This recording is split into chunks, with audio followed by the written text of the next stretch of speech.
अच्छा मूंखे चयो चई साईं मुलनि ते कलाम लिखी ॾे। हाणे कपिड़ा लाथी वेठो रहे, मच्छर पटनि पिया उनखे। साईं खे चवां बाबा ईअं न कर, तूं तड़ कर, मूंखे कहिड़ी ख़बर मां लिखां, वॾी वॾी हस्तियूं लिखी आहिनि, मां छा लिखंदुमि। चई न अॼु लिखंदे त पोइ। मां चयो ठीकु आहे, भले तव्हांजी महिरबानी थिए त मां लिखां थो, कलाम लिखुमि। चई मूंखे इहो पोइ चई तव्हां भला असांखे एतिरो ॿुधायो त असां मुलनि जी कढ वञूं, काॾे वञूं, कीअं वञूं, जेतिरो संगत सॾे थी।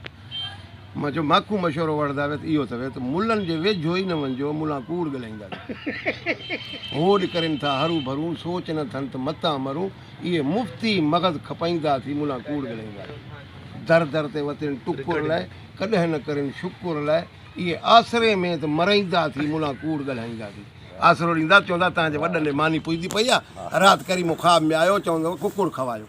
ऐं घर वारा देरि न कंदा खवाईंदा, ऐं जांच कंदा त पिनियूं कंद पंहिंजा सुझंदा आहिनि, पाण ते फको ई कोन वेंदो पियो।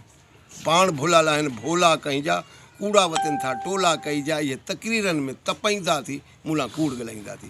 बकवास कॾहिं बंदि न करनि था, जिते किथे गंद करनि था, इहे पाण किन कराईंदा थी मुला कूड़ ॻाल्हाईंदा थी।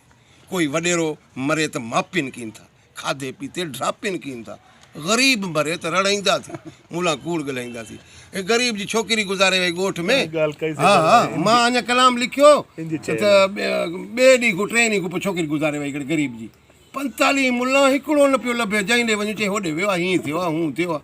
हिकिड़े ॾे मां चयो हाणे हिन ॾे अंदरि आ कयां न त इहो ई इहा वर्दी ॾींदो। अंदरि आ कई मां, त उहो माखे ॾिसी वरी अञा खट जी ओढर पियो वठे। मां चयो त हाफ़िज़ लुकंदो चयो, ऐं जलाद छोकिरी गुज़ारे वई आहे, जनाज़ो पढ़ाइणो आहे, त क्याड़ी खणी चवे पिया थो।